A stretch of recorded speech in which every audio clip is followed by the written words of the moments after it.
Cik. Bismillahirrahmanirrahim. Assalamualaikum warahmatullahi wabarakatuh. Innal hamdalillah nahmaduhu wa nasta'inuhu wa natubu ilallahi min syururi anfusina wa sayyiati a'malina. May yahdihillahu fala mudhillalah wa may yudlilhu fala hadiyalah. Asyhadu an la ilaha illallah wahdahu la syarikalah wa asyhadu anna Muhammadan abduhu wa rasuluhu la nabiyya ba'dah. Kita sama-sama panjatkan puja dan puji syukur kehadirat Allah Subhanahu wa taala yang telah memberikan kenikmatan sangat banyak, diantaranya adalah sehat, sehingga kita bisa diberi kesempatan untuk bertemu di agenda ba'da maghrib menjelang isya nanti. Marilah sama-sama kita awali kajian kita pada kesempatan ini dengan bersama membaca Al-Fatihah. A'udzubillahi minasyaitonirrajim.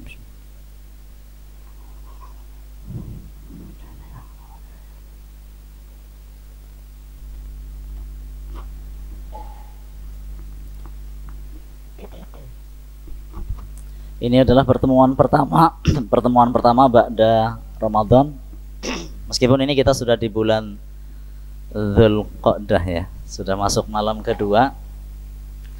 Bapak dan Ibu sekalian, tentu kami mengucapkan permohonan maaf atas segala kekurangan yang ada selama ini, dan insya Allah kita sama-sama berniat untuk belajar ya, sehingga nanti andaikan dalam paparan materi yang kami sampaikan ada perlu pengayaan atau koreksi, kami tentu sangat senang sekali kalau Bapak Ibu berkenan untuk memperbaikinya. Ibu dan Bapak sekalian, para jamaah sekalian, pada saat ini dunia sedang dalam ketegangan yang tidak jelas atau tidak kasat mata. Untuk orang-orang awam mungkin nggak mikir, orang-orang awam mungkin tidak terfikir, tapi ini mungkin bagi kalangan terpelajar, bagi kalangan akademisi,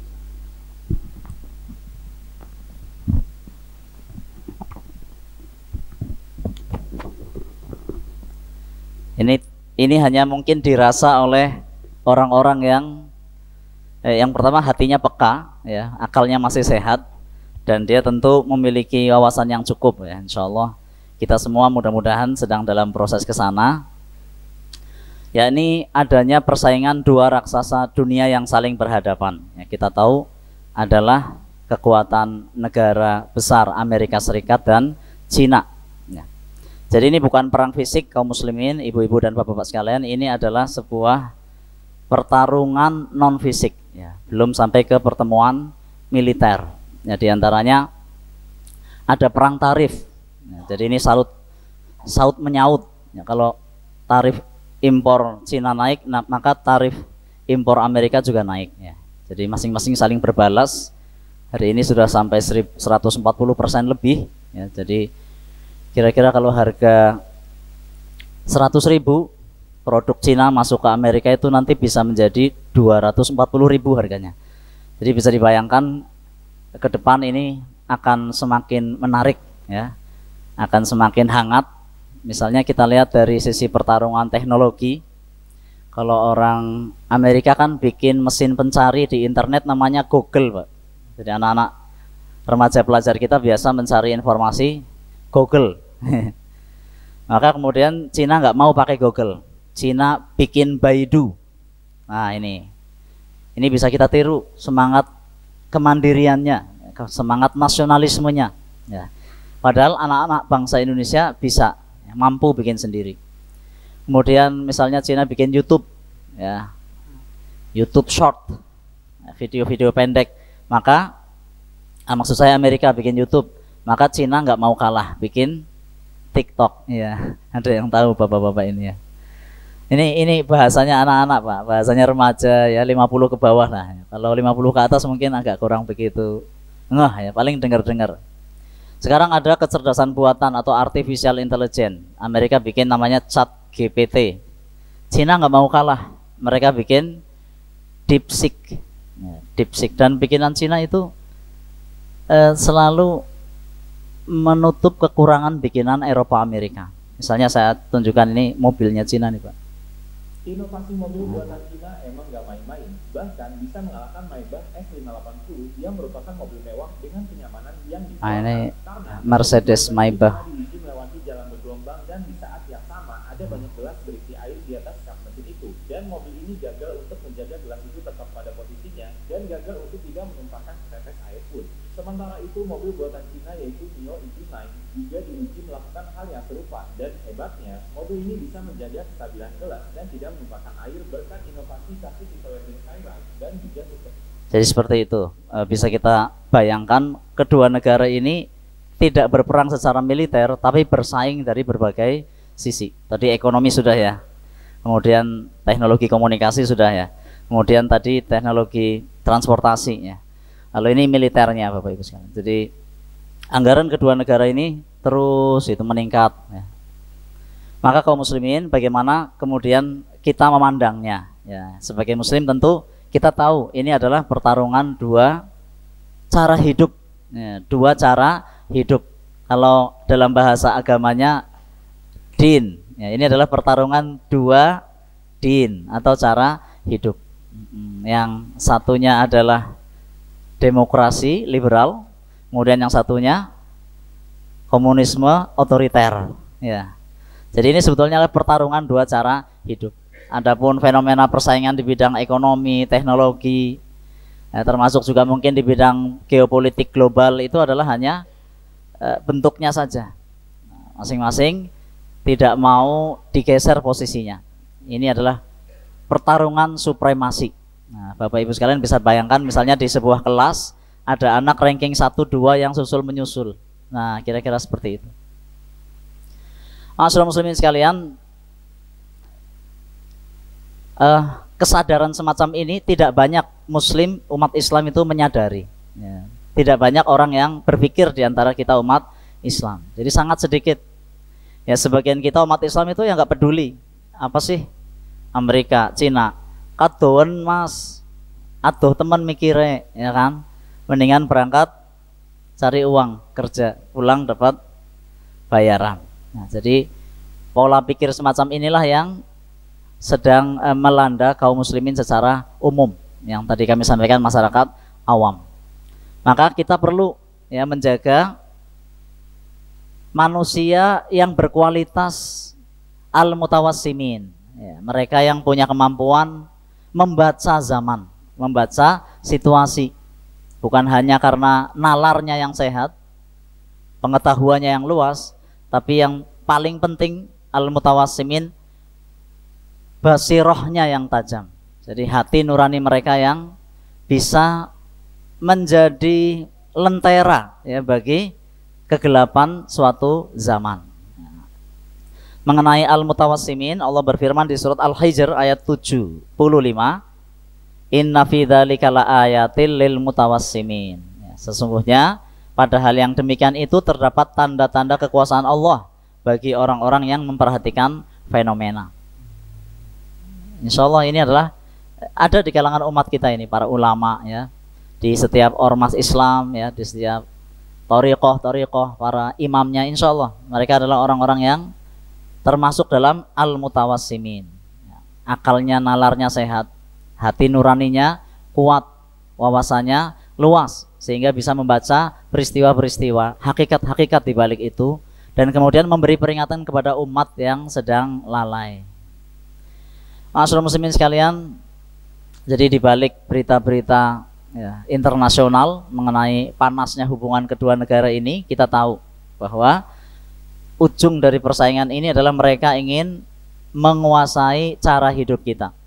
Dari mulai cara kita berpikir, cara kita merasa, cara kita bertindak, bersikap ya. Sampai kemudian cara kita membangun hubungan sosial, sistem kemasyarakatan, sampai ketatanegaraan. Nah, inilah kaum muslimin, pemahaman kita sebagai seorang muslim. Maka kita melihat di antara masyarakat itu ada yang itu kan biasa aja, nggak usah terlalu berlebihan lah ya. Tapi di antara masyarakat juga ada yang hati-hati loh, ini nggak main-main, ini adalah sebuah persaingan yang bisa menuju ke arah yang lebih berat lagi, yaitu menuju ke perang dunia ketiga. Ma'asyiral muslimin hafizakumullah. Jadi penting kemudian untuk kita berpikir di tengah-tengah pertarungan yang seperti ini, bagaimana posisi umat Islam. Nah, ini pertanyaan yang jauh lebih penting untuk kita pikirkan. Nah, ini ada saya gambar dua gajah sedang bertarung. Ya, kemudian di tengah-tengahnya apa? Ada pelanduk yang mati di tengah-tengah. Ini ada peribahasanya Pak, Bu. Gajah bertarung dengan gajah, pelanduk mati di tengah-tengah. Seperti inilah keadaan sejarah ya, kemanusiaan yang melanda bangsa-bangsa yang menjadi korban. Ya, dan memang berita buruknya umat Islam akhir zaman mengalami masa-masa seperti yang di tengah itu. Ya. Gajah bertarung dengan gajah, pelanduk mati di tengah-tengah. Jadi sejarah peradaban dunia seringkali menunjukkan bahwa saat dua kekuatan itu kemudian bertikai, umat Islam umumnya nasibnya itu terinjak-injak, mati di tengah-tengah. Bukan karena mereka lupa terhadap sejarah, bukan karena mereka sedikit jumlahnya, bukan, tapi memang karena mereka tidak berkualitas ya. Umat Islam perlu memperbaiki kualitasnya. Nah, kalau kita melihat dulu para sahabat ya, Rasulullah Shallallahu Alaihi Wasallam ketika hidup, di situ ada dua kekuatan adik kuasa yang juga sedang mewarnai dunia. Ada yang namanya Persia dan ada yang mana Romawi. Tapi kita lihat para sahabat konsisten. Ya, Rasulullah dan para sahabat konsisten untuk tidak ikut satu dari kedua kekuatan itu. Karena mereka sadar Islam itu tidak timur, tidak barat. Jadi di tengah-tengah persaingan yang saat ini semakin memanas, ya tentu kita sadar betul. Kalau kita melihat sejarah, Pak Muhammad Hatta, wakil presiden pertama kita, itu pernah menulis buku yang berjudul Mendayung di Antara Dua Karang. Nah, buku itu ternyata berisi tentang perjuangan bangsa Indonesia untuk tidak bergabung ke blok timur, waktu itu masih Uni Soviet, dan blok barat, waktu itu Amerika, sampai sekarang masih.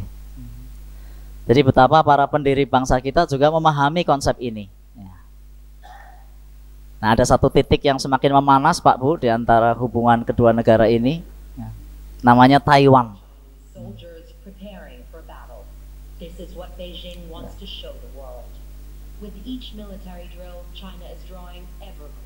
Nah itu Taiwan.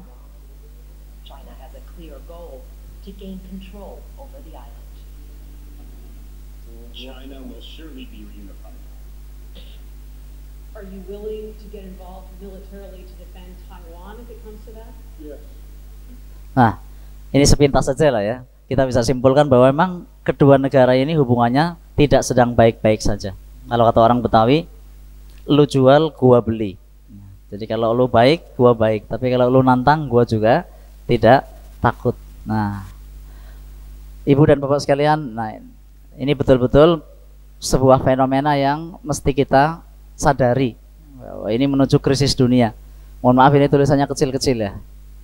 Jadi hasil kajian para akademisi, ahli intelijen itu sampai pada sebuah kesimpulan bahwa hubungan antara dua negara ini cenderung konfrontatif. Ya, tidak kooperatif, tapi cenderung konfrontatif. Nah, sebetulnya pengajian pada Ba'da Maghrib ini mau kemana arahnya? Ya, tentu di tengah-tengah pertarungan global ini muncul pertanyaan, posisi umat Islam itu seperti apa? Posisi dunia Islam seperti apa? Ya, kita sebagai Muslim yang tadi kami sampaikan seharusnya tidak cuek, ya, tidak tidak peduli, ya, tidak nggak peduli dengan situasi. Nah, pilihannya seperti ini. Are you spectator? Apakah kamu hanya seorang penonton, or a victim atau jadi korban, or a game changer atau menjadi penentu permainan? Jadi pilihannya 3. Apakah kita cuma mau jadi penonton, atau jadi korban, atau jadi penentu permainan? Nah, Ya tentu kita tahu pilihan yang terbaik buat Muslim, pilihan yang terbaik buat umat Islam. Yang pertama, kita perlu menyadari kaum muslimin bahwa umat ini sedang diseret ke dalam pertarungan yang bukan milik kita.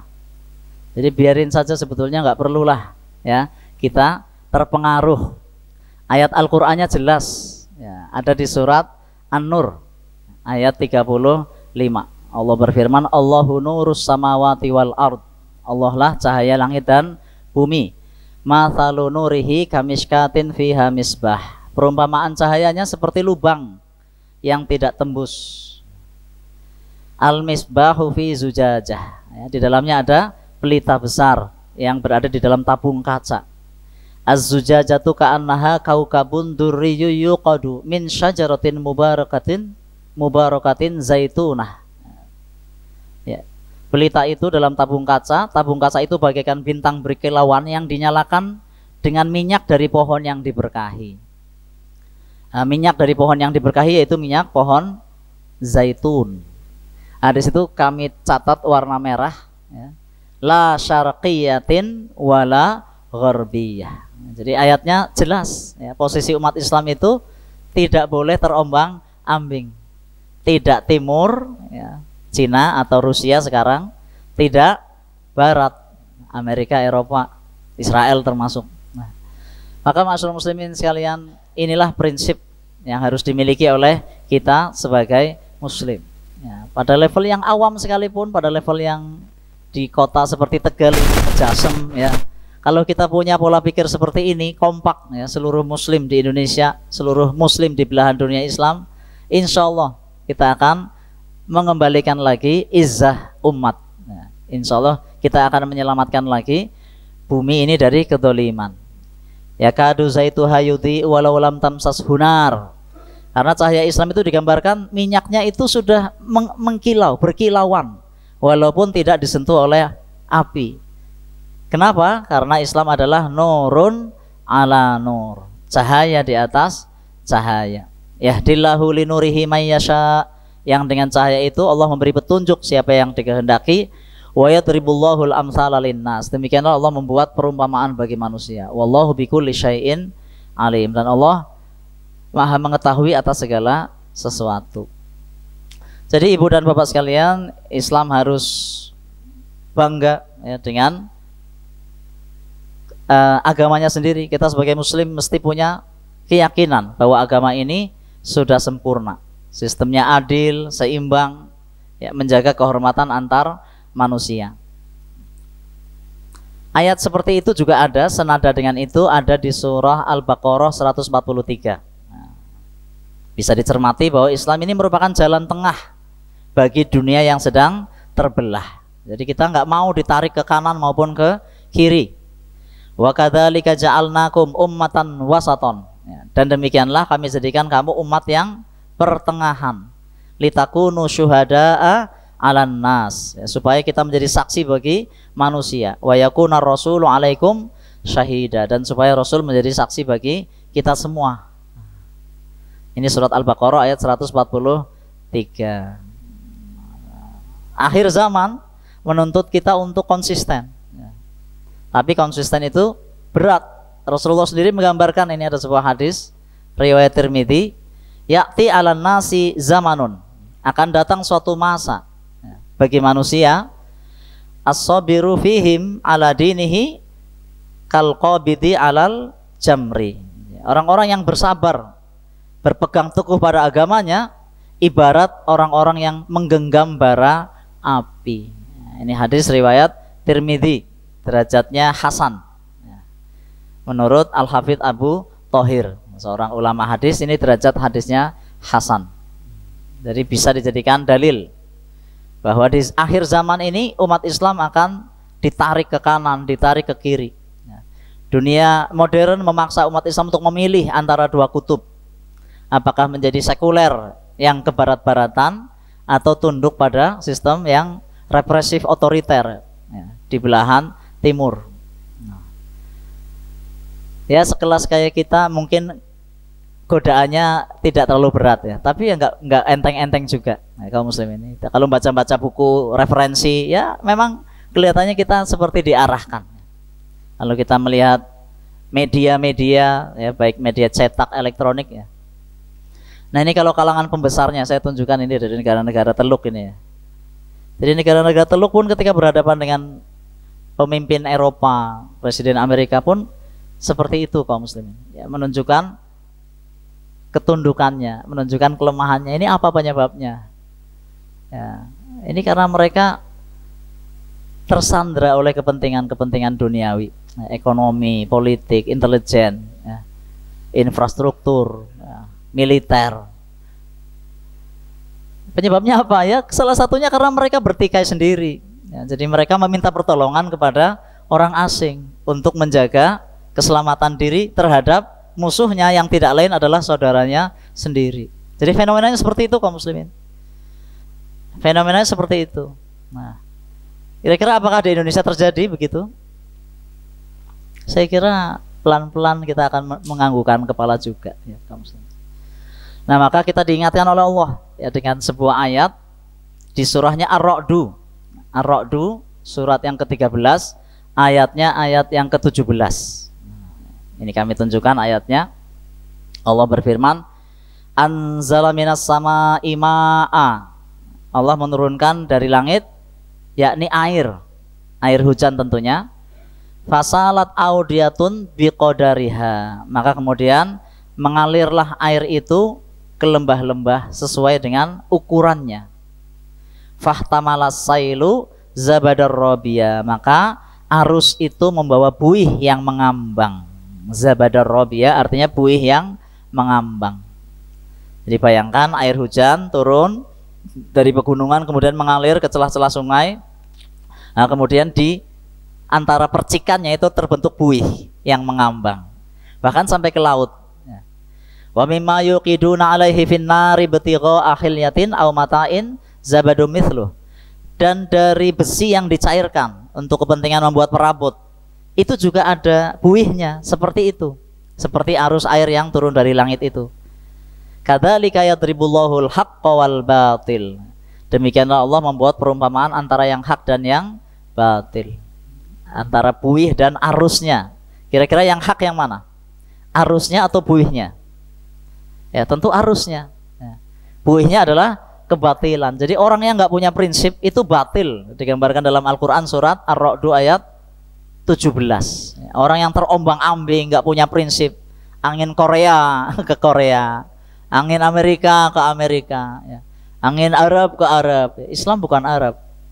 Islam bukan Arab. Hanya memang turun di Arab. Ya. Fa'amma zabadu fayadhabu jufa'a. Ya, maka buih itu akan musnah sebagai sesuatu yang gak ada manfaatnya.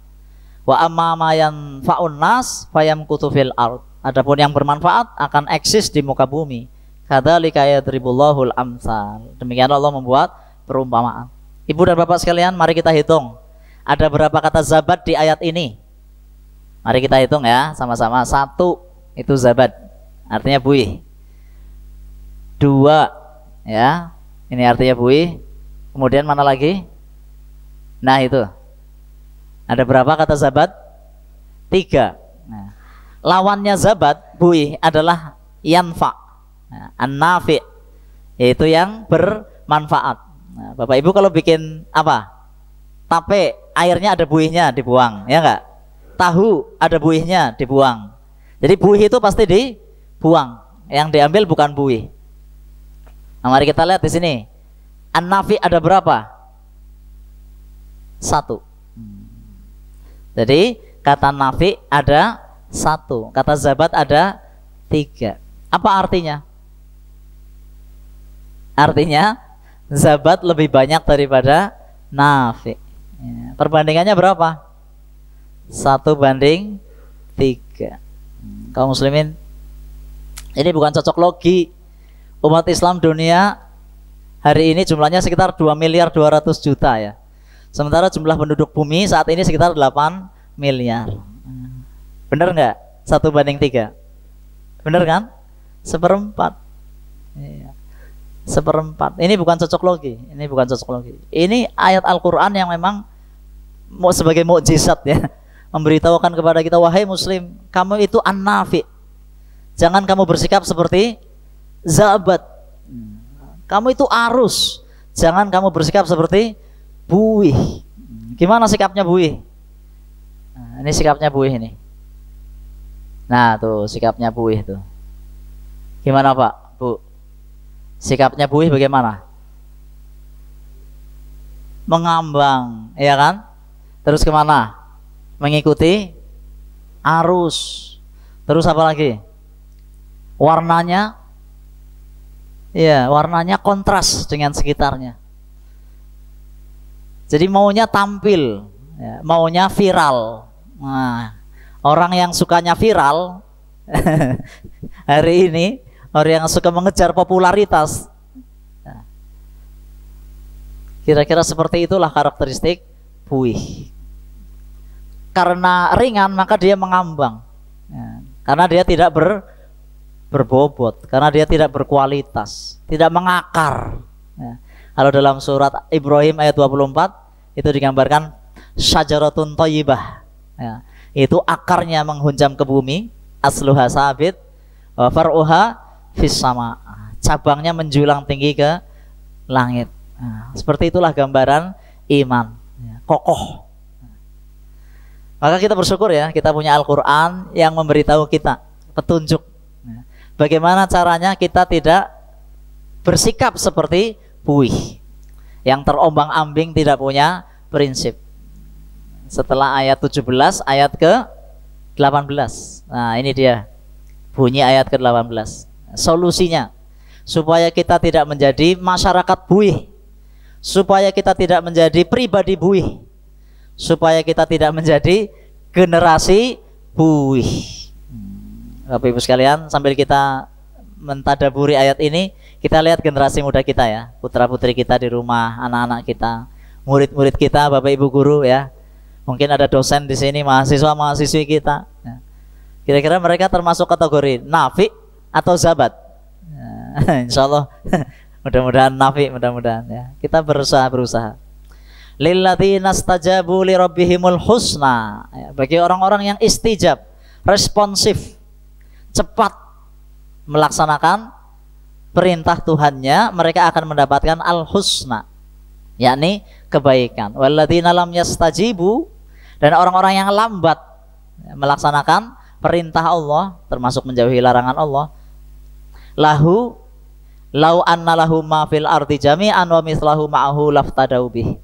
Nanti di hari pengadilan, meskipun dia punya bumi dan seluruh isinya, dan dia dikasih itu 2 kali, ya, dikasih 2 bumi dan seisinya, maka dia akan menebus dirinya dengan itu. Ulaika lahum su'ul hisab. Nah, mereka itulah orang-orang yang hisabnya buruk. Wa ma'wahum jahannam wa bi'sal mihad. Tempat mereka neraka jahanam, naudzubillah, dan itulah seburuk-buruk tempat tinggal. Ma'asyiral muslimin, di sini ada solusi supaya kita tidak menjadi generasi buih, manusia atau pribadi buih. Solusinya istijab, responsif terhadap perintah Allah dan Rasulnya, responsif dengan larangan-larangannya, yaitu meninggalkannya. Apa manfaatnya? Manfaatnya kita akan punya hisab. Jadi manusia itu kualitasnya diukur dari 2 hal. Pertama nasab, status. Yang kedua hasab, kontribusi. Pertama nasab, status. Jadi kadang-kadang kita bisa menjadi besar karena kita nempel kepada siapa? Ya, mungkin karena bapak kita, mungkin karena perusahaan kita, mungkin karena ormas kita. Ya. Kewarganegaraan itu status. Kira-kira kalau hari ini warga negara Cina, warga negara Indonesia, statusnya tinggi mana? Itu namanya nasab. Orang bernilai karena nasab. Oke, itu diakui. Tapi orang juga bernilai karena hasab. Yaitu apa? Peranannya, kontribusinya. Nah, hasab ini yang jauh menentukan. Dihitung apa? Enggak dihitung. Ma'asyiral muslimin sekalian, an Hudzaifah qala, sahabat Hudzaifah berkata, qala Rasulullah sallallahu alaihi wasallam, Nabi Muhammad pernah bersabda, la takunu imma'ah. Janganlah kamu jadi orang yang suka ikut-ikutan. Imma'ah, Orang yang suka ikut-ikutan. Kalau bahasa Tegal kintilan, ya. Amak-amak, niru, ya. Janganlah kamu jadi imma'ah. Taquluna, dia punya prinsip, ya. Berkata itu artinya prinsipnya in ahsanan nas ahsanna wa in dzalamu dzalamna. Jadi kalau orang-orang berbuat baik, ya aku jadi baik. Tapi kalau orang-orang berbuat dolim, aku juga ikutan dolim. Nah, ini orang imma'ah. Orang-orang pada kalau nimbang curang, ya sudah. Ya. Ini orang imma'ah, ikut-ikutan kalau nimbang curang. Anak mudanya kalau pas malam minggu pada gaul bebas, ya sudah. Saya anak muda ikutan. Nah, ini namanya generasi imma'ah. Nah, bagaimana semestinya Al-Quran Rasulullah bersabda, walakin wattinu, jadilah kamu orang yang teguh pendirian, anfusakum, teguh pendirian, kuatkan dirimu. In ahsanan nas antuhsinu, kalau orang-orang berbuat baik, kamu berbuat lebih baik lagi. Wa in asa'u fala tadlimu, wa in asa'u, kalau orang-orang berbuat buruk, fala tadlimu, kamu jangan mendolimi dirimu sendiri dengan mengikuti mereka yang berbuat buruk. Nah, ini hadis dari Hudzaifah, sahabat Hudzaifah radhiyallahu an, ya, ini diriwayatkan oleh Tirmidzi. Nah, bagaimana kemudian sikap Islam kepada kekuatan dunia? Ya jelas sekali. Ini ada di surat Hud. Wala tarkanu ilal ladzina dzalamu fatamassakumun nar. Janganlah kamu cenderung pada orang-orang zalim yang bisa membuat kamu disentuh oleh api neraka. Wa ma lakum min dunillahi min auliya'a tsumma la tunsarun. Ya, kalau kita sudah cenderung ke kiri, cenderung ke kanan, ini dua-duanya track recordnya buruk, Pak, Bu. Rusia membantai Islam di Afghanistan, Cina membantai Islam di Uighur. Kita belum bicara persoalan-persoalan lain, ya. Ini baru persoalan secara fisik militer. Amerika membantai Islam di mana saja? Lebih banyak lagi. Di Afghanistan juga, di Irak, di Suriah, mendukung Israel di Palestina. Bahkan ini biang keroknya konflik di Indonesia. Ya, kalau kita lihat misalnya G30 SPKI itu kan konflik juga, ekses dari pertarungan antara Uni Soviet dan Amerika. Jadi memang ini dua-duanya kiri dan kanan ini nggak benar sebetulnya. Makanya kita harus kuat, ya, harus punya pendirian. Tapi tidak mudah bagi yang lemah. Nah, tentu kita perlu memperkuat diri kita kaum muslimin. Ya, sejarah menunjukkan ini pada masa Romawi dan Persia bertarung, itu kita eksis, ya, tidak ikut kanan, tidak ikut kiri. Makanya kemudian turun surat Ar-Rum. Nah, ini turun surat Ar-Rum. Alif Lam Mim Ghulibatir Rum. Nah, jadi Rasulullah dan para sahabatnya disuruh memperhatikan konflik antara Romawi dan Persia. Mereka saling mengalahkan. Perhatikan, lihat. Nanti suatu saat kamu akan bertemu mereka. Nah, itu peringatan dari surat Ar-Rum. Nanti suatu saat kamu akan berhadapan dengan mereka. Siapkan dirimu. Wa a'iddu lahum mastata'tum. Persiapkan kekuatan dirimu. Ya, tentu kekuatan iman. Ya, para generasi muda, kekuatan skill, ya, ilmu pengetahuan, kewirausahaan, ya. Supaya kita kuat juga secara finansial. Ya, yang tidak kalah pentingnya kekuatan jaringan dan persatuan, ya, solidaritas, kekompakan. Nah, inilah jejak dari kemuliaan masa lalu kita. Dinasti Umayyah 90 tahun, dinasti Abbasiyah 500 tahun, dinasti Utsmaniyah 622 tahun, jumlahnya 1212 tahun. Kalau ditambah dengan Rasulullah dan para khulafaur rasyidin 1300 tahun. Kita pernah memimpin dunia. Romawi 1480 tahun, Persia 1210 tahun. Jadi sebetulnya secara sejarah kita layak kaum muslimin. Dari sisi sejarah kita layak menjadi global player, ya, menjadi game changer. Apalagi hari ini terbuka peluang sangat besar. Insya Allah materi kajian pada maghrib ini nggak terlalu rumit, ya, simple saja, ya. Yaitu mari kita berprinsip menjadi seorang muslim yang tidak terganggu oleh, ya, kiri dan kanan. Ini fenomena di India, Pak, Bu. Jadi ada tanah bekas masjid, masjidnya dihancurkan terus dibikin kuil. Jadi sebetulnya tekanan-tekanan seperti ini kepada dunia Islam itu ada di mana-mana. Ya, seolah-olah muslim adalah musuh bersama. Ini karena sudah hampir Isya. Saya ingin closing. Ciri-ciri bangsa yang dijadikan objek itu 3 ciri-cirinya. Yang pertama, sumber dayanya dieksploitasi. Ini kira-kira Indonesia iya apa enggak? Iya, Pak. Terus yang kedua, konfliknya dibiayai. Indonesia iya apa enggak? Iya, Pak. Cepung kampret, ya. Bani 58%. Anak abah. Ya, kita dibikin ribut terus. Ini persoalan terbaru ijazah, ya. Kok kayaknya nggak pernah bisa kita tenang membangun gitu ya. Fokus pada persoalan-persoalan besar ya, walaupun itu juga mungkin besar. Jadi yang kedua, konfliknya dibiayai. Terus yang ketiga apa? Generasi mudanya diracuni. Gimana? Indonesia iya enggak? Iya kaum muslimin. Jadi kesimpulannya bangsa sebesar ini kita masih objek. Saya ulang, pertama, sumber daya dieksploitasi. Kedua, konfliknya dibiayai. Ketiga, generasi mudanya diracuni. Naudzubillah.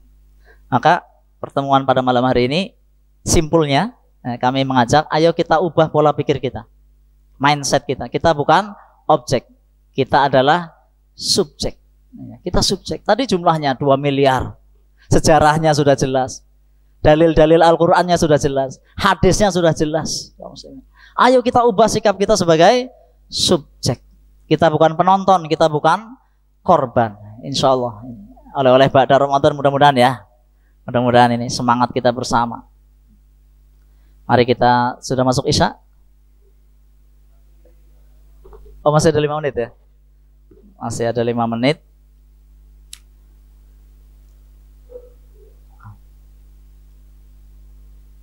Jadi kita mesti punya prinsip, tunduk pada iman, kekuasaan harus tunduk pada keadilan. Kalau umat Islam terus-menerus menjadi pengekor, maka kita akan hancur bersama dengan sistem yang kita ikuti. Karena memang sistem buatan manusia kan tidak akan sempurna. Maka umat Islam pada misi globalnya diingatkan bahwa kita adalah rahmat bagi seluruh alam semesta. Wa ma arsalnaka illa rahmatan lil alamin. Umat Islam harus bangun dari tidur panjangnya. Umat Islam harus bangkit dengan kembali pada ajaran Islam yang murni, tidak berpihak pada pragmatisme, kekuasaan yang sifatnya sementara materi. Mari kita lihat hadis ini. Hadis yang kita cukup sering dengar, tapi para muballigh menyampaikannya sepotong-sepotong. Ini saya tunjukkan hadis ini lengkapnya kayak gini Pak.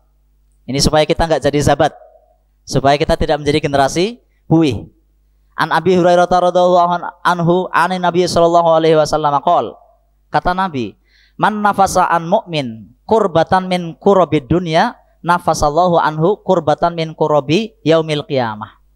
Jadi siapa mukmin yang meringankan beban saudaranya dari persoalan duniawi, maka dia akan diringankan dari beban persoalan nanti di yaumil qiyamah dan juga di dunia juga.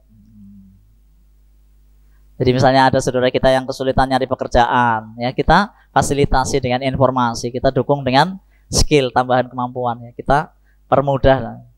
Wa may yassara 'ala mu'sir yassarallahu 'alaihi fid dunya wal akhirah. Jadi siapa yang memberi kemudahan bagi orang yang kesusahan, maka dia akan dimudahkan di dunia dan di akhirat. Wa man satara musliman satarahullahu fid dunya wal akhirah. Siapa yang menutupi aib seorang muslim, maka dia akan ditutupi aibnya nanti di akhirat. Ini supaya kita tidak menjadi zabat ini. Biasakan kita menutupi aib sesama muslim. Wallahu fi aunil abdi maka al abdu fi auni akhi. Dan Allah berada pada posisi untuk menolong hambanya selama hambanya itu sedang dalam posisi menolong saudaranya. Ini betapa gambaran solidaritas di antara kita yang sangat menakutkan. Jadi mereka nggak pengen kita itu kompak. Wa man salaka tariqan yaltamisu fihi ilman sahalallahu lahu bihi tariqan ilal jannah. Ini sudah sering kita dengar. Siapa yang menuntut ilmu, maka dia akan dimudahkan jalan menuju surga. Wa majtama'a qaumun fi baitin min buyutillah yatluna kitaballah. Kalau kita ngumpul di rumah-rumah Allah, kita baca kitab Allah. Wa yatadarasunahu bainahum. Kita saling mentadarusi. Illa nazalat alaihimus sakinah ghasyiyatuhumur rahmah wa hafathumul malaikah. Sudah sering dengar saya kira hadis ini, manfaat taklim ini. Wa takarahumullahu fi man indah. Nah, bagian terakhirnya Pak. Bagian terakhirnya perhatikan. Wa man batta'a bihi amaluhu, siapa yang lambat amalnya, siapa yang sedikit kontribusinya, lam yusri bihi nasabuhu, tidak akan dipercepat oleh statusnya kaum muslimin, ya. Tidak akan dipercepat oleh nasabnya. Jadi mari kita punya potensi, jangan hanya bersandar pada ya, mereka yang sudah besar. Hadis ini jelas sekali pesannya. Siapa yang mengandalkan nasabnya sementara amalnya lambat, kontribusinya sedikit, ya, maka tidak akan selamat. Demikian, karena sudah waktu Isya ya, mari sama-sama kita tutup. Ini hadis tadi perawinya banyak banget Pak, ada sampai 11 orang ya. Ini saya tunjukkan betapa hadis itu penting banget ya. Terutama bagian terakhirnya yang perlu tema kita kali ini. Waman batta'a bihi amaluhu, siapa yang lambat amalnya, lam yusri bihi nasabu, tidak akan dipercepat oleh statusnya. Mari kita tutup dengan baca doa penutup majelis. Subhanakallahumma wa bihamdika asyhadu an la ilaha illa anta astaghfiruka wa atubu ilaik. Mohon maaf atas segala kekurangan. Wassalamualaikum warahmatullahi wabarakatuh.